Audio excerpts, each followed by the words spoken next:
વાવ-થરાદ જિલ્લાના મુખ્ય મથક થરાદ ખાતે ગુજરાત પોલીસ સ્ટોરનું ભવ્ય લોકાર્પણ કરવામાં આવ્યું હતું। જિલ્લા પોલીસ વડાની કચેરીની બાજુમાં શરૂ કરાયેલા આ સ્ટોરનું લોકાર્પણ ડીવાયએસપી શિલ્પા ભારાઈના હસ્તે કરવામાં આવ્યું હતું। આ સ્ટોર શરૂ થવાથી પોલીસ વિભાગ તેમજ સુરક્ષા સેવાઓ સાથે સંકળાયેલા કર્મચારીઓને હવે જરૂરી સાધન સામગ્રી સરળતાથી એક જ સ્થળે ઉપલબ્ધ થશે।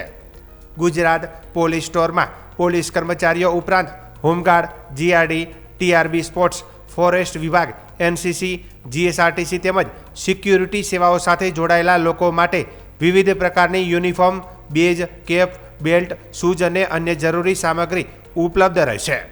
આ પ્રસંગે ડીવાયએસપી શિલ્પા ભારાઈએ જણાવ્યું હતું કે આવા સ્ટોર શરૂ થવાથી પોલીસ તથા સુરક્ષા દળોના કર્મચારીઓને જરૂરી સાધન સામગ્રી મેળવવામાં સરળતા રહેશે અને સમયની બચત થશે।